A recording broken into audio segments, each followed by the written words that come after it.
Assalamualaikum warahmatullahi wabarakatuh.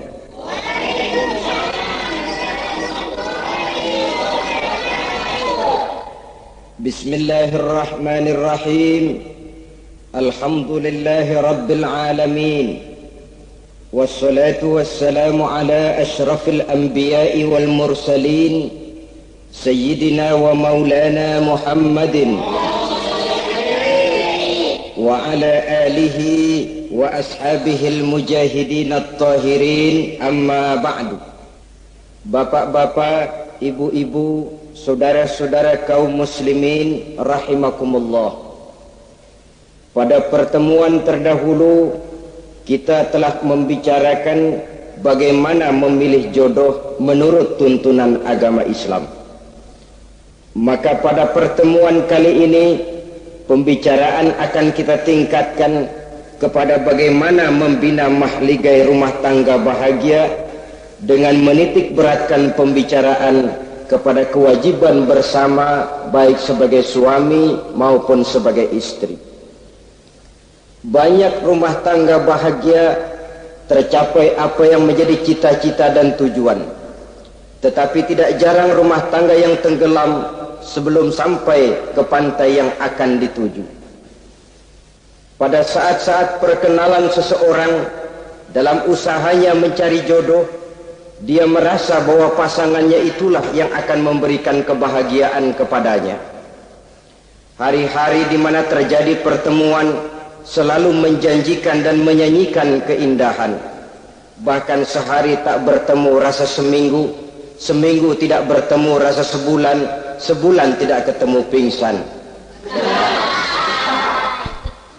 Tidak ada tanda-tanda sesuatu itu akan menjemukan. Namun setelah memasuki kehidupan bahtera berumah tangga, baru beberapa bulan saja atau baru beberapa tahun saja, semua impian tadi sirna dan musnah. Bahagia yang disangka, sengsara yang datang menimpa. Keindahan yang diharap, malah kemalangan yang tumbuh. Hal ini disebabkan orang tidak meresapi hikmah daripada kehidupan berumah tangga, tidak menyadari tanggung jawab dan kewajiban yang akan berbuntut tidak timbulnya saling pengertian, dan pada akhirnya tidak akan tumbuh ketenangan di dalam rumah tangga itu. Bukankah kewajiban akan saling memberikan pengertian, pengertian membawa ketenangan, dan ketenangan adalah tangga utama untuk mencapai rumah tangga bahagia. Oleh karena itu kita mulai saja dengan kewajiban sebagai seorang suami di dalam memimpin rumah tangga bahagia ini. Yang pertama, kewajiban seorang suami ialah mempergauli istrinya dengan baik. Setiap suami, manakala selesai dia mengucapkan ijab dan qabul di hadapan tuan pengulu atau tuan qadhi, maka ia pun mengucapkan syirat ta'liq yang berisi perjanjian dari seorang suami bahwa ia akan mempergauli istrinya dengan baik, muasyarah bil ma'ruf menurut tuntunan syariat agama Islam. Walaupun janji itu pada zahirnya diucapkan di hadapan tuan pengulu, namun pada hakikatnya itu merupakan janji seorang muslim kepada Allah Subhanahu wa ta'ala. Ini tidak lain karena nikah dalam pandangan Islam merupakan sesuatu yang sakral, merupakan sesuatu yang suci dan bagian daripada ibadah kepada Allah Subhanahu wa ta'ala. Dalam surah An-Nisa ayat 19, Allah Subhanahu wa ta'ala memberikan bimbingan. Ya ayyuhallazina amanu la yahillu lakum an tarithun nisaa karha. Hai orang-orang yang beriman, tidak dibolehkan bagi kamu mengambil perempuan secara paksa. Dengan kata lain, pernikahan harus dilaksanakan atas dasar suka sama suka. Tidak ada pihak yang terpaksa dan tidak ada pula pihak yang dipaksa. Kita hidup tidak lagi di satu zaman seperti zamannya Siti Nurbaya. Walaupun barangkali cinta memang bisa timbul setelah pernikahan, tetapi akan lebih baik kalau sebelumnya telah diawali dengan saling kenal mengenal, saling memahami latar belakang masing-masing untuk memudahkan timbulnya saling pengertian. Wala ta'diluhunna litadhhabu bi ba'di ma ataitumuhunna illa ayyatina bi fahishatin mubayyinah. Dan jangan kamu mempersulit mereka karena ingin mengambil kembali sebagian dari apa yang telah engkau berikan kepada mereka, kecuali apabila mereka telah nyata-nyata melakukan perbuatan-perbuatan yang keji. Wa ashiruhunna bil ma'ruf, dan pergaulilah istri-istrimu itu dengan baik. Fa in karihtumuhunna, kalau kamu merasa tidak suka kepadanya, bersabarlah. Fa asa an takrahu syai'an wa yaj'alallahu fihi khairan katsira, karena boleh jadi kamu tidak menyukai sesuatu, padahal Allah menjadikan di dalam sesuatu yang kamu tidak sukai itu kebaikan yang banyak bagimu.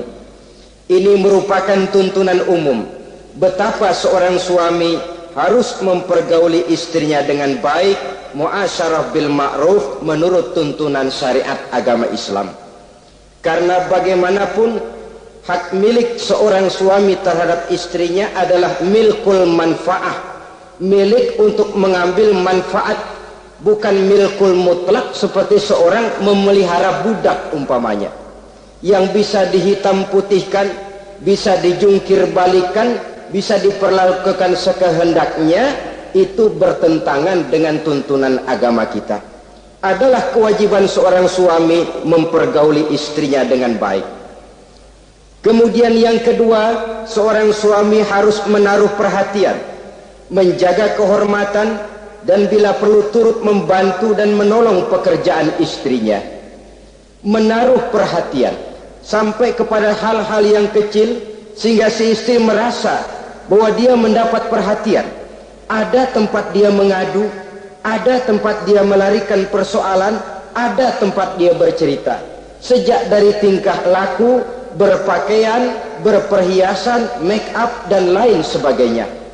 Karena tanpa ada perhatian dari seorang suami, biasanya istri akan menjadi malas, baik untuk bersolek, baik untuk membina dan mengatur rumah tangga, dan lain sebagainya. Dari seorang suami yang penuh perhatian, istri biasanya akan timbul sikap hati-hatinya. Apalagi tidak berat lidah untuk memuji perbuatan baik yang dilakukan istrinya, dan tidak mencela secara langsung perbuatan-perbuatan salah yang dilakukan oleh istrinya. Dia bisa menegur secara bijaksana dan dewasa. Saudara-saudara kaum muslimin, seorang sahabat bernama Salman Al-Farisi mempunyai adik perempuan yang kawin dengan Abi Dzar Al-Ghifari. Satu hari Salman datang menengoki adik perempuan ini di rumahnya. Dilihatnya adiknya rambutnya acak-acakan, pakaiannya kumuh, pendeknya enggak enak dilihat. Salman memberikan nasihat, kau bersoleklah sedikit supaya suamimu betah di rumah. Kata istrinya, untuk siapa saya bersolek? Ya tentu untuk siapa lagi kalau bukan untuk suamimu. Kata adiknya, percuma saja, suami saya jarang di rumah. Kemana? Di masjid terus. Salman mengadukan hal ini kepada baginda Rasul, lalu baginda Rasul mengatakan, inna likulli syai'in haqqun, segala sesuatu ada haknya. Allah ada haknya untuk disembah, istri pun mempunyai hak untuk dipenuhi. Melalaikan salah satu hak berarti melakukan kezaliman. Di sini kita melihat fungsi, karena kurangnya perhatian Abi Dzar Al-Ghifari terhadap istrinya akan mengakibatkan kemalasan si istri untuk mendandani dirinya sendiri. Dengan mendapat perhatian, apalagi tidak berat lidah, maka kegairahan dalam kehidupan berumah tangga rasa-rasanya akan sangat mudah terwujud. Kalau suaminya bersolek, kalau istrinya bersolek, kata suaminya, ah kau memang pandai milih warna, walaupun barangkali warnanya norak betul. Tapi kalau pada saat itu seorang suami jujur, kan akan timbul pertengkaran. Kadang-kadang Istri bersolek, suami apa katanya? Lu sih dandan mangga dandan sama. Ini kan sudah tidak menghargai, tidak menaruh perhatian. Udah dah, dandan nggak dandan sama, gue kenyang lihatnya. Saudara hadirin yang saya muliakan, tidak menaruh perhatian, sehingga si istri merasa tidak diperhatikan. Lah kalau sudah tidak diperhatikan, lihat saja, jangankan dalam contoh seperti berumah tangga, apa saja. Seorang anak kalau sudah tidak merasa diperhatikan oleh orang tuanya, dia akan sewenang-wenang.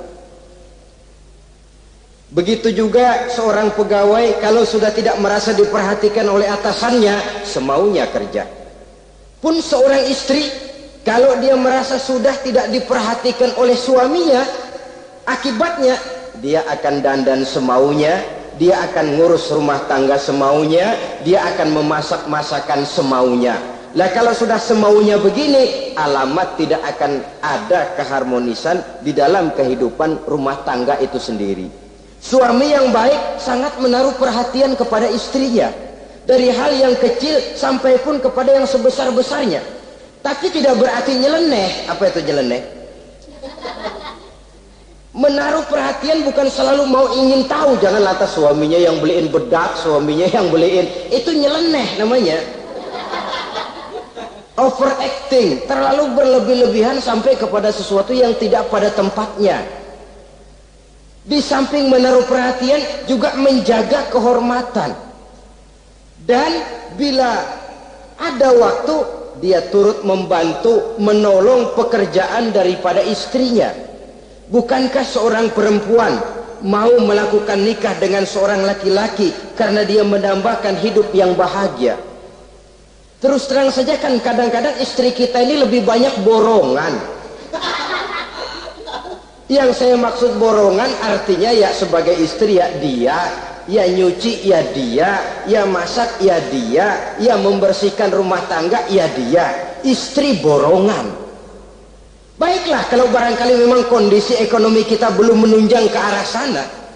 Walaupun istri berkewajiban untuk taat kepada suami, tetapi adalah wajar suami pun tenggang rasa dan timbang-timbang. Rasulullah saja kadang-kadang dan tidak jarang menjahit bajunya sendiri, memperbaiki kasutnya sendiri. Artinya pada waktu yang terluang dan memang bisa dilakukan, jangan mengandalkan kepada istri. Dengan demikian istri merasa bahwa resiko membina rumah tangga adalah merupakan resiko bersama. Saudara-saudara, yang ketiga, seorang suami yang baik memperhatikan yaitu tidak mengeluarkan kata-kata yang kasar. Sebab apa? Perempuan adalah makhluk yang paling cepat tersinggung. Perasaannya sangat halus. Dan saya kira perempuan itu lebih sakit ditampar dengan bahasa daripada ditampar dengan tangan. Kalau ditampar dia dengan tangan, urusannya paling nangis 2-3 jam sudah sembuh. Tapi ditampar dia dengan kata-kata, ditampar dia dengan omongan, itu sangat menyakitkan hatinya. Seorang suami yang baik tidak mengeluarkan kata-kata yang menyinggung perasaan, kata-kata yang kasar. Dia pandai menggunakan kata-kata yang baik untuk menghidupkan rumah tangganya. Rasulullah seringkali memanggil Siti Aisyah itu dengan Humaira. Humaira dari kalimat ahmar, yang kemerah-merahan. Sebab rupanya kulit pipi Aisyah itu kuning kemerah-merahan seperti tomat mengkel. Sehingga panggilannya ta'ali ya Humaira, kemarilah wahai yang kemerah-merahan. Alangkah indahnya panggilan ini. Kadang-kadang kita mah jujur suami ini. Ketahuan istri bongkok, enak banget bongkok sini loh.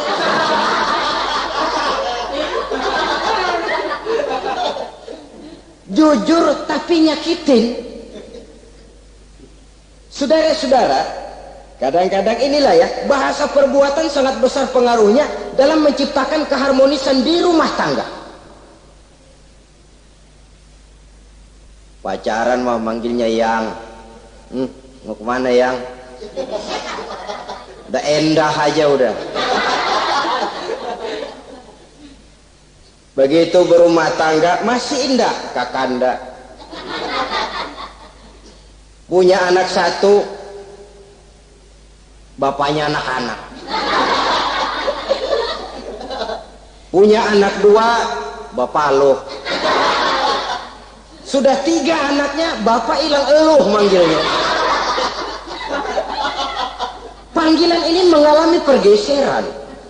Lah begitu juga suami. Ketika pacaran bukan main.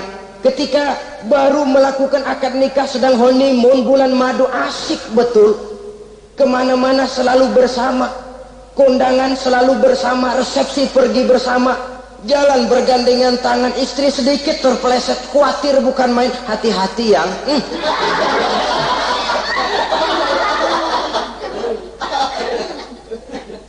Sudah anak 3, istri ngajak kondangan, kata suami, lo pergi duluan aja dah. Pulang kondangan, istri laporan, bang saya terpleset. Emang lu mau mampus? Kejam betul. Hilang panggilan yang tadinya begitu mesra. Saudara hadirin yang saya muliakan, ini kata-kata kelihatannya kecil, sederhana, tapi sangat besar pengaruhnya dalam menciptakan rumah tangga yang bahagia ini. Oleh karena itu, soal isi hati kita itu urusan gaib yang tahu cuma Allah. Orang lebih dahulu lihat penampilan, dan dari penampilan ini yang dinilai adalah kata-kata kita. Oleh karena itu, seorang suami yang baik, dia tidak mengeluarkan kata-kata yang menyinggung perasaan. Kalaupun dia marah betul, dia tidak mencaci maki secara langsung. Dia bisa menggunakan kata-kata kiasan. Maka agama memberikan tuntunan, kalau seorang suami marah, jangan memukul muka. Dan mukul pun bagian terakhir. Jangan jalan pertama. Kadang-kadang ada juga loh Pak, suami marah sama istri persis korambil ngebugin maling. Aduh, gelebah-gelebuk gak karu-karuan.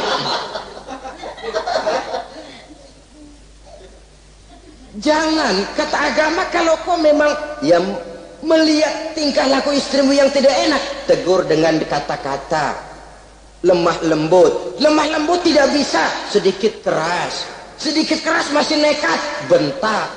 Bentak pun tidak bisa juga, pisah tempat tidur. Bisa tempat tidur masih tidak bisa juga, pukul.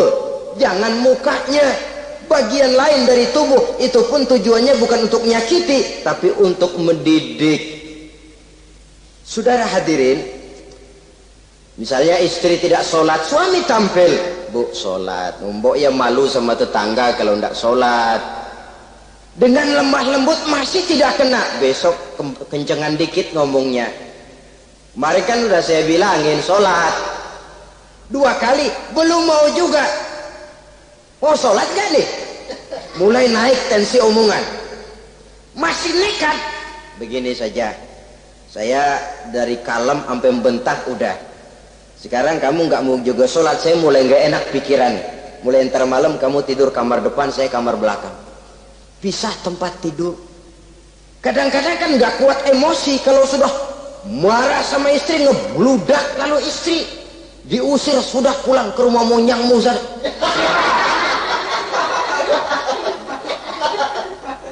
Kata agama jangan, pisah tempat tidur saja. Sudah, kamu tidur kamar depan, saya kamar belakang. Pisah tempat tidur. Kenapa? Nanti malam kalau hujan turun, pikiran berubah, berasa perlu, tinggal pindah kamar. Secara psikologis, saudara-saudara. Jadi melalui processing.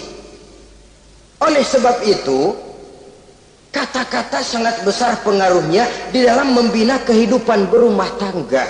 Seorang suami yang baik tidak mengeluarkan kata-kata yang bisa menyinggung istrinya. Sebaliknya, istri pun demikian, tidak mengeluarkan kata-kata yang bisa menyinggung perasaan suaminya.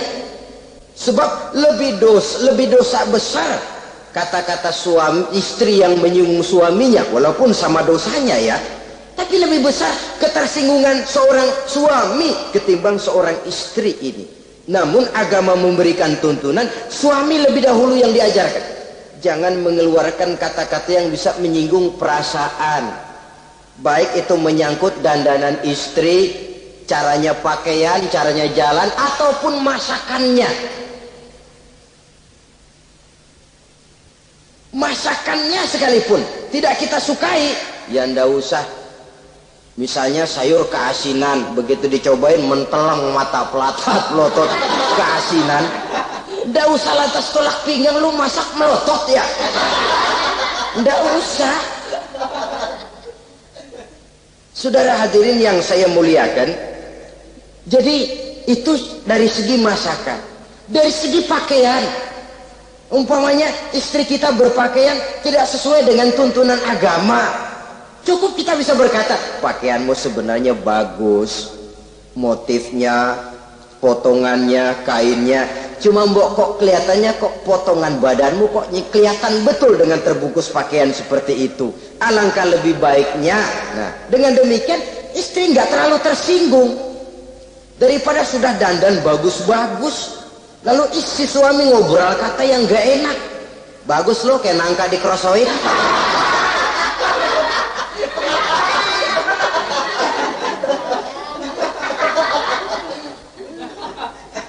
Allahu Akbar. Istri tentu saja tersinggung. Atau dia pakai bedak berlebihan, ya tentu dia pun begitu karena ingin ada kebanggaan, suami jalan dengan dia merasa bangga, tapi over, bedaknya berlebihan, lipstiknya berlebihan. Suami usil, begitu mau berangkat kondangan istrinya keluar nanya mau main topeng monyet di mana.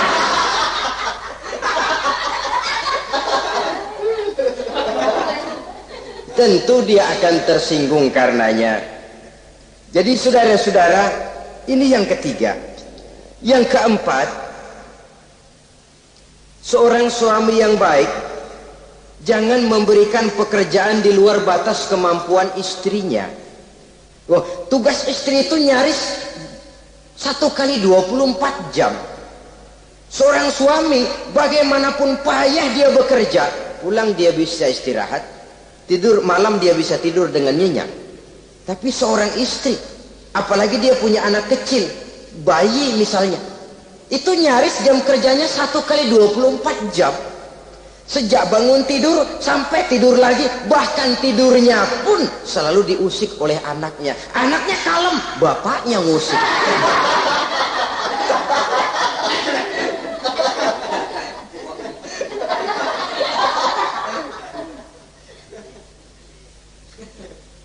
Jadi jangan memberikan pekerjaan di luar batas kemampuan. Kata pepatah, iza aradta an tuta'a fasal ma yustato. Apabila kamu ingin ditaati, perintahkan apa yang orang mampu mengerjakan. Jadi kalau kita memerintahkan seseorang untuk melaksanakan sesuatu yang dia jelas tidak mampu, itu artinya sama dengan kita tidak ingin ditaati oleh orang itu. Bukan dia tidak mau taat, jenis pekerjaan yang kita berikan di luar batas kemampuannya. Nah kalau sudah begitu, tentu saja lalu ketaatan akan menurun jadinya. Tadi sudah saya katakan, kadang-kadang istri kita ini istri borongan. Dalam arti, ya dia masak, ya dia nyuci, ya dia ngepel, ya dia ngejemur, ya dia ngetriska. Borongan.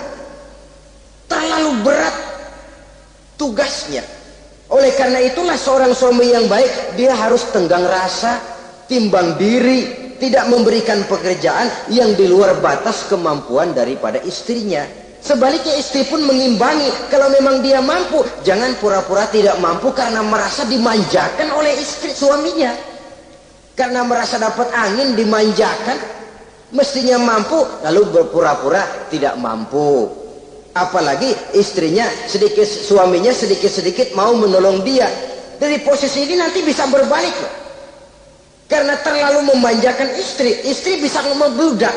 Akhirnya suami yang nyuci, suami yang neriska, istri tidur. Walaupun tentu saja tidak jelek, tetapi itu sudah overacting namanya. Saudara hadirin yang saya muliakan, itu yang keempat. Yang kelima, kewajiban seorang suami yang baik, ia mencukupkan belanja rumah tangga. Cukup itu relatif. cukup menurut ukuran standar kemampuan kita. Sebab kemauan kita mungkin tidak terbatas, tapi kemampuan kita yang terbatas. Kalau kemampuan ini bisa kita ukur dengan kemampuan, insya Allah kita cukup. Dan pernah saya katakan, orang kaya adalah orang yang hidupnya paling cukup. Salah kalau kita berkata orang kaya itu yang rumahnya gedung bertingkat. Tidak betul orang kaya itu yang mobilnya 5, yang gajinya jutaan, yang kebunnya lebar, yang pabriknya luas. Tidak. Orang kaya, orang yang hidupnya cukup. Orang miskin, orang yang selalu merasa kurang.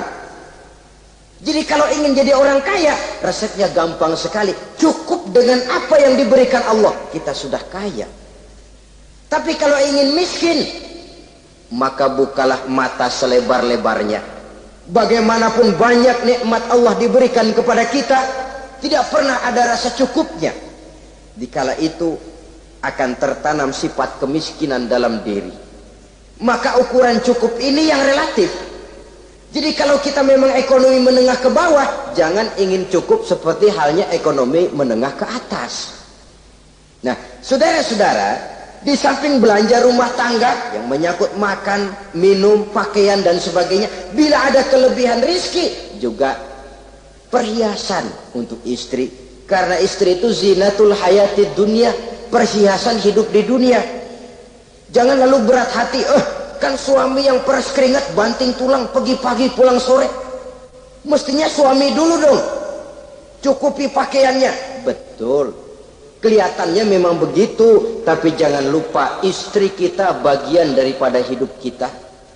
Baik dia dilihat orang, baik kita disebut orang. Jelek dia dipandang orang, jelek juga kita disebut orang. Dia adalah bagian daripada kehidupan kita. Orang kan sering bilang, tuh Mpo Ano, kenapa? Gue gerah banget ngelihatnya. Emang kenapa? Emang kenapa dia? Ke pasar pakai kutang doang. Kata temennya, terang aja dia kan bininya si Meun itu. Si Meun yang nggak tahu apa-apa ikut kesebut-sebut. Istri adalah bagian daripada kehidupan kita. Zolim seorang suami, mentang-mentang dia merasa dia yang cari duit, lalu buat dirinya dia beli pakaian yang mahal-mahal. Istrinya cuman nggak karung doang dipakai. Istri adalah bagian daripada hidup kita. Baik dia dilihat orang, baik kita disebut orang. Jelek dia dilihat orang, akan jelek juga kita jadi pembicaraan orang. Ini tidak lain karena dia merupakan perhiasan bagi suami dan bagian daripada kehidupan seorang suami.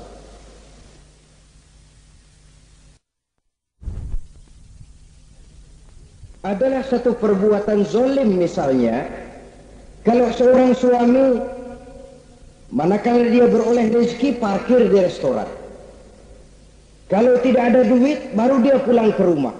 Sementara dia enak makan makanan yang serba nikmat dan lezat, di restoran yang serba ada, istrinya di rumah cukup kangkung saja sama toge. Adalah satu perbuatan yang zalim dan istri berhak menuntut karena itu memang merupakan haknya. Begitu besar nilai pahala memberikan nafkah ini. Sampai-sampai Nabi dalam hadis yang diriwayatkan oleh Imam Muslim dan Ahmad bersabda, dinarun anfaqtahu fi sabilillah wa dinarun anfaqtahu ala rukbatin wa dinarun tasaddaqta ala miskin wa dinarun anfaqtahu ala ahlika a'zamuha ajran allazi anfaqtahu ala ahlika. Uang yang kamu belanjakan di jalan Allah, uang yang kamu belanjakan untuk membebaskan budak, uang yang kamu sedekahkan kepada orang miskin, dan uang yang kamu belanjakan untuk nafkah keluargamu, pahalanya itu lebih besar uang yang kamu belanjakan untuk nafkah keluargamu. Ya Allah, jadi rupanya nilainya sedemikian besar. Saudara hadirin yang saya muliakan, ini kewajiban yang keempat. Yang kelima maksud saya. Yang keenam, kewajiban seorang suami, dia berusaha untuk meningkatkan pengetahuan daripada istrinya. membimbing. Sebab selain daripada berfungsi sebagai seorang suami, dia juga adalah guru daripada istrinya. Kalau dia tidak bisa membimbingnya secara langsung, setidaknya doronglah istrinya untuk ikut menghadiri pengajian, majelis-majelis taklim, bergaul dengan ustazah-ustazah, sehingga terdapatlah peningkatan pengetahuan. Paling kurang pergaulannya bertambah luas, cakrawala pandangannya juga tidak jadi sempit karenanya. Sebaliknya, peluang ini pun harus dimanfaatkan oleh istri dengan sebaik-baiknya, dengan niat yang ikhlas keluar dari rumah untuk mencari ilmu pengetahuan. Yang repot kadang-kadang dari rumah berangkat ngaji, sampai di pengajian suaminya diakur-akurin.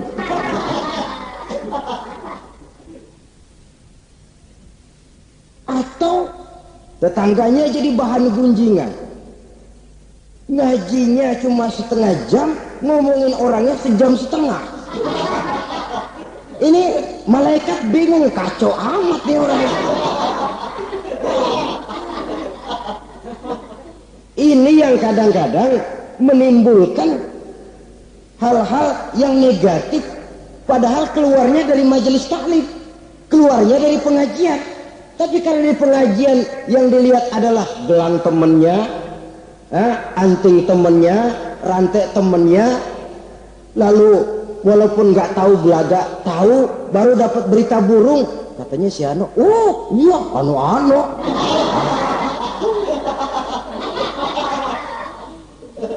Saudara hadirin yang saya muliakan, akhirnya nanti kan suami jadi pegel. Lu kok disuruh ngaji bukan mungkin bener, pulang malah gua digonggong-gonggong minta gelang, bagaimana? Rupanya tidak memanfaatkan peluang yang diberikan itu seperti yang seharusnya. Jadi kalau memang seorang suami tidak bisa membimbing istrinya dalam arti meningkatkan ilmu pengetahuannya, doronglah dia, berikan kesempatan untuk menghadiri pengajian, majelis-majelis taklim yang akan lebih membuka nuansa pergaulan, lebih meluaskan pandangannya, dan ada refreshing. Nah, ini penting. Apakah kita suami ini pernah membayangkan bagaimana kalau kita 1 kali 24 jam mesti ada di rumah saja, tiap hari menghadapi yang itu juga? Apa tidak timbul kejenuhan? Kalau kita begitu, apa istri kita juga tidak begitu? Karena itu sangat bijaksana kalau ada waktu luang, Boya ajaklah istri dan anak-anak makan di rumah makan. Kalau ada kelebihan rezeki loh ini ya. Tapi jangan maksa-maksa. Karena terlalu ingin lalu ngutang dulu sama temen. Itu juga nggak betul. Niatnya baik, cuma ngutangnya itu nanti yang jadi nggak betul. Ya refreshing, relax, santai. Apa itu ke Taman Safari, apa itu ke Bogor. Supaya istri ini merasa ada selingan dalam hidup.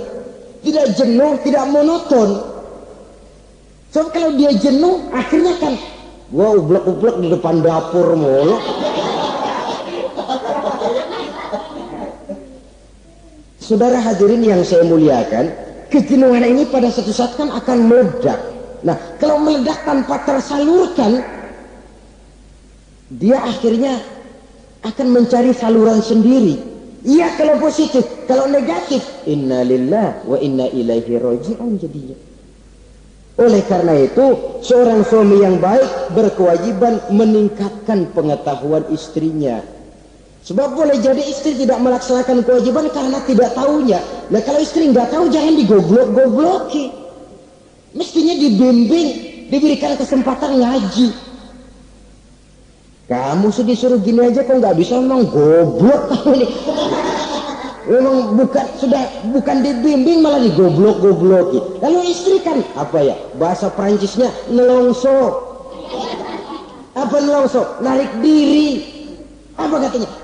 Gue tahu lu goblok, lu ngapa kawin sama gue. Nah,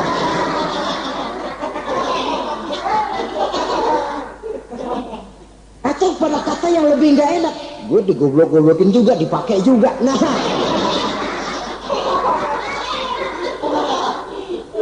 kan lebih nggak enak lagi tuh. Jadi saudara-saudara, hal-hal yang memerlukan kesabaran ini memang menuntut kedewasaan dari seorang suami. Ya kalau baru 1-2 bulan berumah tangga, segalanya masih menjanjikan dan menyanyikan keindahan. Tapi makin hari kita bergaul di rumah tangga, kita makin tahu karakter, mental, watak daripada istri. Kekurangannya mulai kelihatan, keburukan wataknya mulai nampak. Dikala itulah kita sebagai suami harus dewasa, sabar, membimbing mereka. Kalau waktu 2-3 bulan pertama di rumah tangga namanya honeymoon, segalanya indah, mana ada kekurangan. Masak keasinan, lezat. Nasi kekerasan, asyik. Segalanya nggak pernah salah, selalu betul.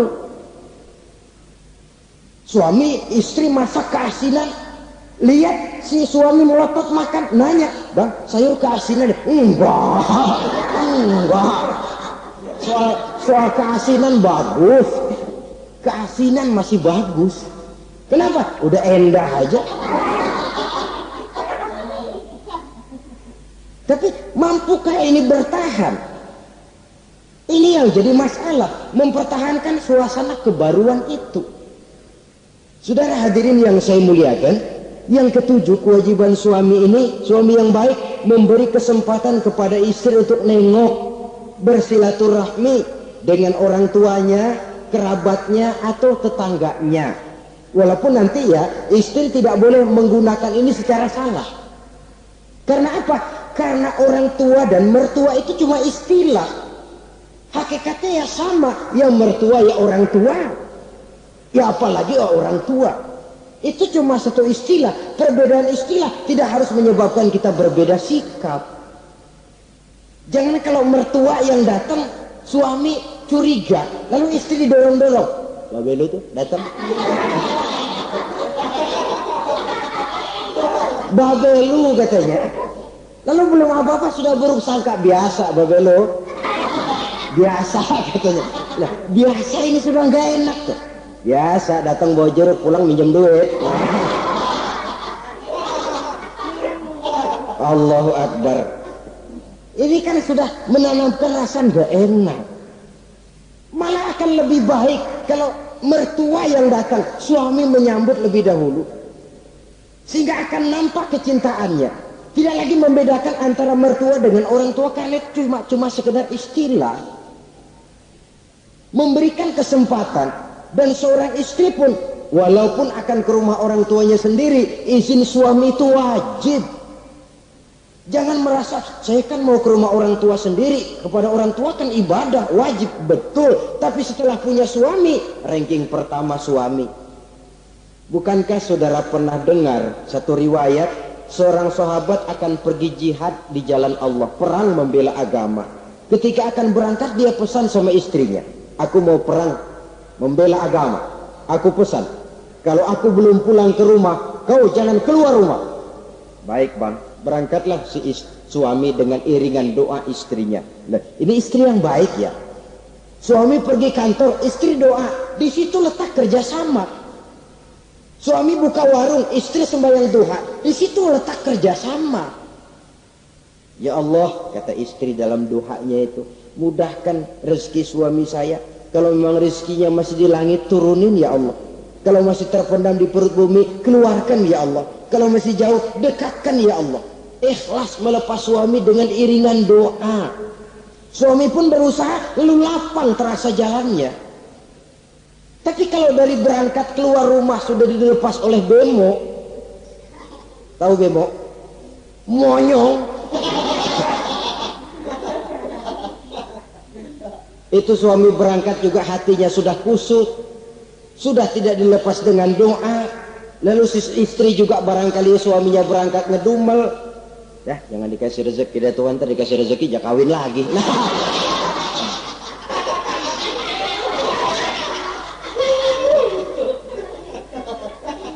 Kalau sudah semacam ini yang terjadi, bukankah masing-masing yang berangkat pikiran kusut, yang melepas pun pikiran gak enak jadinya. Di situ letak kerjasama. Saudara hadirin, setelah suaminya ini pergi, datang utusan dari orang tua si istri tadi. Assalamualaikum Bu, waalaikumsalam. Ada apa? Orang tua ibu sakit keras, ibu diminta datang. Ya Allah, suami saya baru saja berangkat. Istri suami saya bilang kalau dia belum pulang perang, saya nggak boleh keluar dari rumah. Tolong sampaikan maaf saya kepada orang tua saya belum bisa datang karena suami saya pesan begitu. Pulang utusan ini. Besok balik lagi, gimana? Aduh bu, orang tua ibu makin parah. Kelihatannya nggak ada harapan, datang dah sebelum menghembuskan nafas yang terakhir. Suami saya belum pulang, saya nggak berani keluar rumah sebab begitu pesennya. Sudah pulang saja, saya ikut doa mudah-mudahan orang tua cepat sembuh. Besoknya hari ketiga utusan ini datang lagi. Bagaimana? Sudah meninggal bu. Barangkali sebelum dikubur ibu masih mau ketemu. Maaf saja, bagaimanapun berat hati saya, suami saya belum pulang, pesannya tadi begitu. Ini rupanya utusan kesel. Ini orang sama orang tua sendiri gini-gini amat. Lalu lapor kepada baginda Rasul. Apa jawab beliau? Baginda Rasul malah berkata, dosa orang tua yang meninggal ini sudah diampuni oleh Allah karena dia mempunyai anak perempuan yang begitu taat kepada suaminya. Allahu Akbar. Jadi ketaatannya kepada suaminya ini diberikan satu ganjaran oleh Allah, mengampuni dosa orang tuanya yang sudah meninggal. Jadi jangan merasa mentang-mentang mau ke rumah orang tua sendiri selonong boy. Selonong boy, masa bodoh laki mau tahu nggak tahu, pokoknya gua ke rumah orang tua gua sendiri. Jangan lupa setelah berumah tangga, ranking urutan pertama suami, setelah itu barulah orang tua. Saudara hadirin yang saya muliakan, begitu juga istri yang baik mendapat izin dari suaminya. Bu, tolong ambilin uang di dompet. Sudah izin. Istri yang baik, dompetnya dibawain. Ini saja bang, ambil sendiri. Nanti saya ambil 10.000, merasa kurang 20.000, lagi ambil saja sendirilah. Lain dengan istri yang nyelongcong, laki pergi mandi, dompet acak-acakan.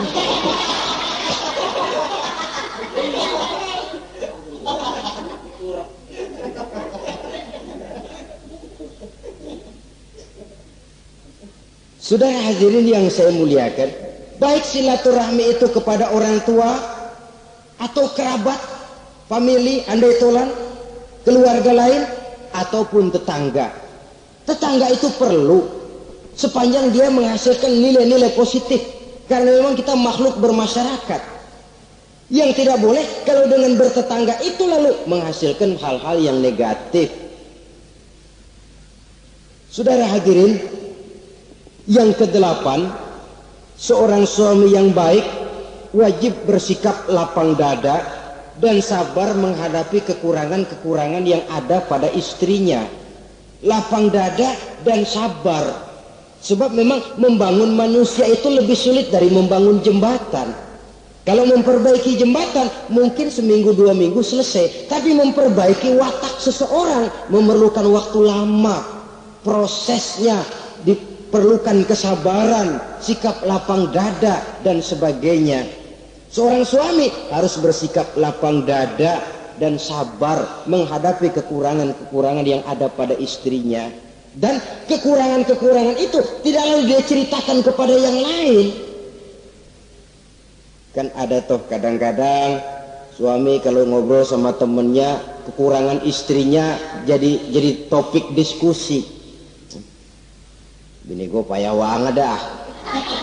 Lo nggak ada yang nanya, istrinya dipayahin di mana-mana. Kayaknya nggak malu. Mengorek aib sendiri kan menepuk air di dulang toh itu artinya. Kalau aib istri kita ceritakan di mana-mana, bukankah artinya kita juga menceritakan aib kita sendiri? Karena istri bagian daripada kehidupan kita. Sebagaimanapun seorang istri tidak wajar menceritakan aib dan kekurangan suaminya di mana-mana. Malah dia harus menutupi. Malah kelemahan-kelemahan dan kekurangan suaminya harus dia jaga. Dia tetap bangga. Di mata saya suami saya adalah Arjuna yang tidak punya kekurangan apa-apa. Kalaupun orang bawakan berita, tidak betul itu. Walaupun hatinya panas, tapi dia masih bisa menunjukkan wajah yang sejuk, senyum dalam hati yang panas. Sebab saudara-saudara, apabila kita tidak punya filter, ini kadang-kadang kita mau tenang, kita bisa dibakar oleh yang lain. Tapi kalau ada filter, kita bisa menyaring, boya masa iya. Sehingga dengan demikian, sikap lapang dada dan kesabaran ini, walaupun diutamakan adalah merupakan kewajiban suami, juga sekaligus merupakan imbangan daripada si istri. Nah, kemudian yang ke-9, seorang suami wajib berpenampilan bersih dan rapi di hadapan istrinya, sehingga tanpa anggun. Anggun ini lalu menimbulkan wibawa. Nah, dari wibawa lahir rasa hormat. Tapi kalau suami di depan istrinya kelihatan butut, rebek, jelek, belek,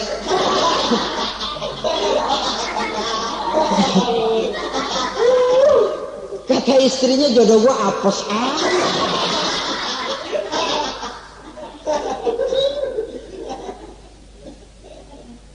tidak akan timbul kewibawaan. Lah kalau sudah tidak timbul wibawa, dia bagaimana si istri itu akan merasa dia wajib taat kepada suami. Saudara hadirin yang saya muliakan, jadi ternyata penampilan bukan cuma kewajiban istri, seorang suami juga harus mengimbangi itu. Sehingga dengan demikian keserasian dalam kehidupan di rumah tangga itu akan terasa jadinya. Nah, inilah pada prinsipnya kewajiban daripada suami. Lalu kemudian apa kewajiban istri ini?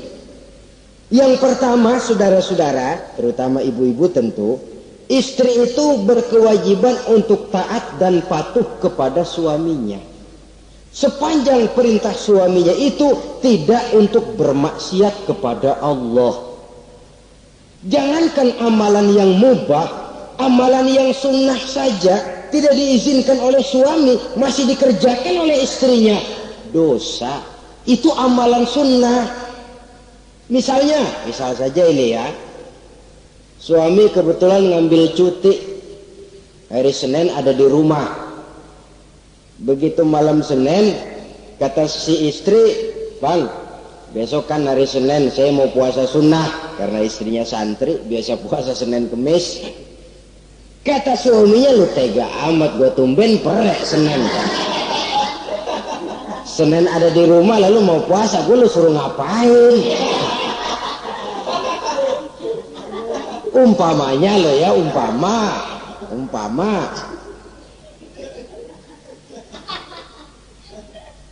Lalu tanpa izin si suami, istri puasa juga, puasa sunnah. Bukan saja tidak mendapat pahala, malah dosa hukumnya. Ini amalan sunnah. Apalagi timbang pergi arisan, apalagi timbang pergi tetangga. Amalan sunnah tidak mendapat izin daripada si suami, dosa untuk dikerjakan. Dengan pertimbangan tadi, ya tumben cuti hari Senin, istri dadakan puasa, lah suami nganggur total.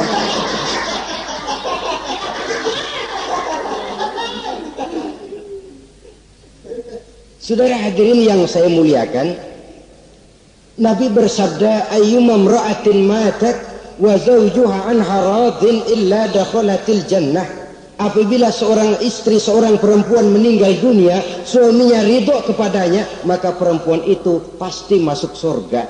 Ini artinya kalau seorang perempuan meninggal dunia, ya dia tukang ngaji, ya puasa Senin Kemisnya rajin, ya sujudnya hebat, tapi dia meninggal suaminya enggak ridho, pintu surga belum dibukain sampai suaminya ridho kepadanya.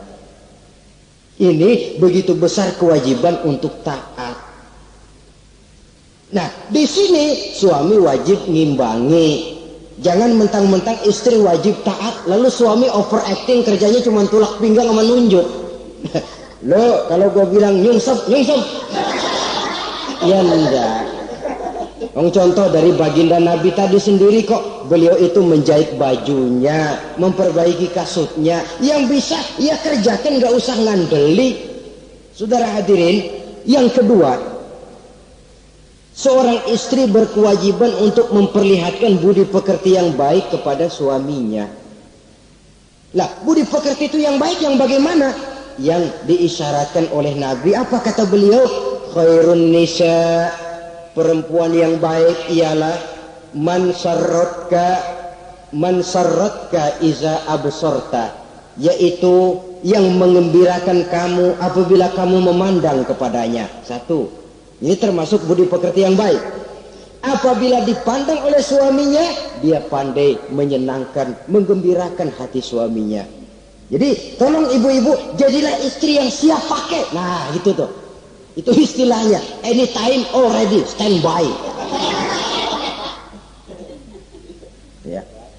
Apabila dipandang, dia sanggup menggembirakan hati suaminya. Suami pulang dari pasar dagang rugi, istrinya tampil. Itulah bang romantikanya dagang. Boya sekali-sekali rugi, apa boya selalu untung, gelombang laut saja pasang surut. Lah suami kan merasa ada air penyejuk. Ini termasuk menggembirakan. Jangan suami sudah pulang dari pasar rugi, mikul keranjang, ngos-ngosan sampai rumah istri ceramah. Lasar lu laki goblok.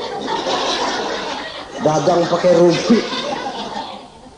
Ini kan suami sudah di pasar rugi, sampai rumah digoblok-goblokin.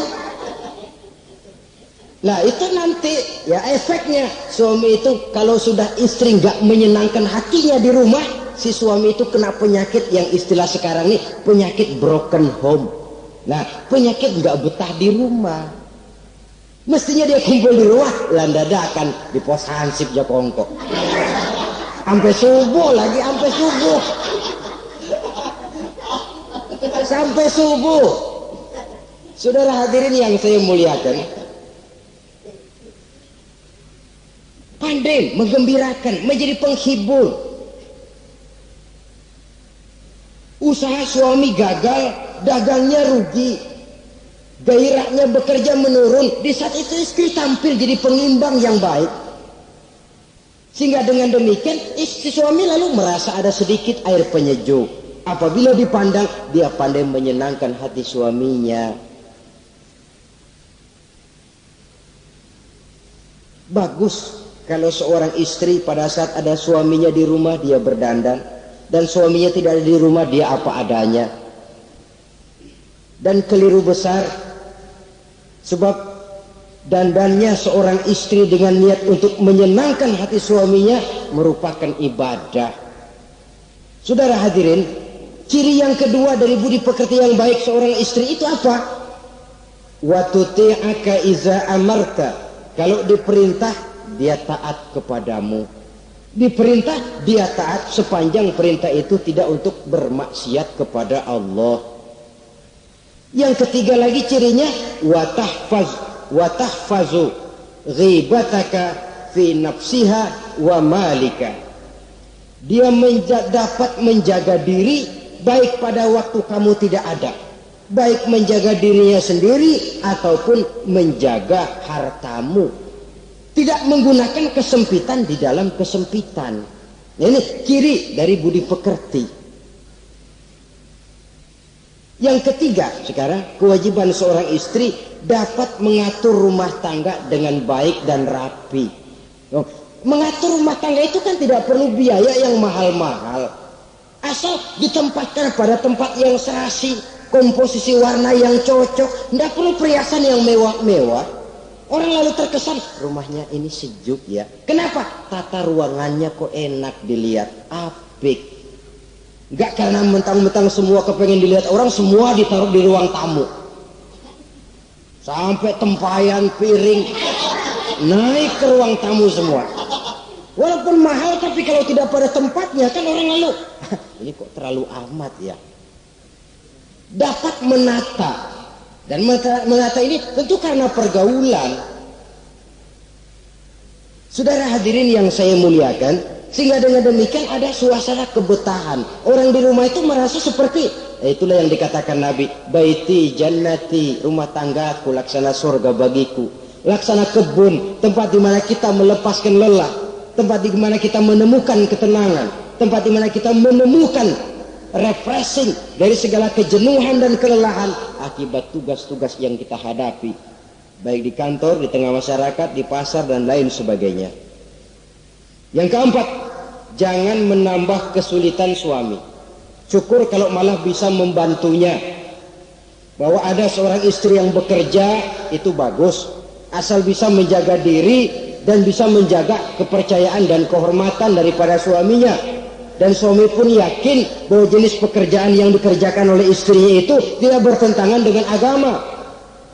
Tapi malah kalau sampai si suami yang mempekerjakan istrinya mengeksploitir istrinya, ini zolim.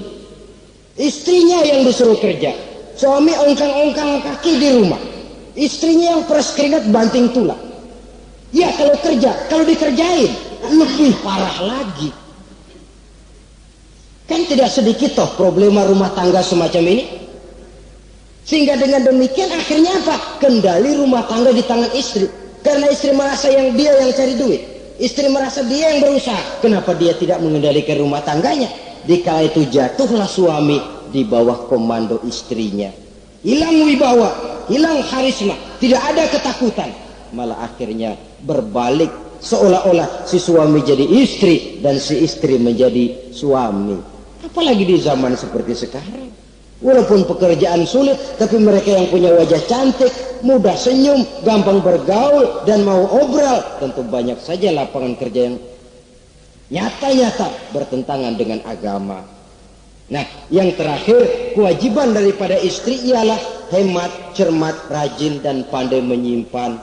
Kalau dia diberikan perhiasan oleh suaminya, niatnya tidak lain. Pertama, menyenangkan hati suaminya. Yang kedua, berjaga-jaga kalau nanti ada kesulitan, toh perhiasan ini bisa dimanfaatkan.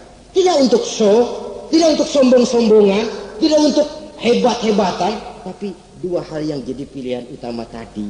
Dengan sikap hemat, cermat, rajin, dan pandai ini, menyimpan, memanfaatkan, dan menggunakan, maka nilai ekonomi di rumah tangga insya Allah akan mengalami stabilnya. Dengan demikian, saudara-saudara, secara sepintas kewajiban suami dan istri sudah kita bicarakan. Dengan saling melaksanakan kewajiban akan timbul saling pengertian, dari pengertian akan timbul ketenangan, dari ketenangan insya Allah akan terwujud rumah tangga yang bahagia. Insya Allah nanti pembicaraan akan kita lanjutkan yang mengenai kewajiban bersama dan kewajiban orang tua terhadap anak-anaknya. Mudah-mudahan ini bermanfaat. Terima kasih atas perhatian saudara. Mohon maaf atas segala kekurangan. Usikum wa nafsi bitaqwallah. Wassalamualaikum warahmatullahi wabarakatuh.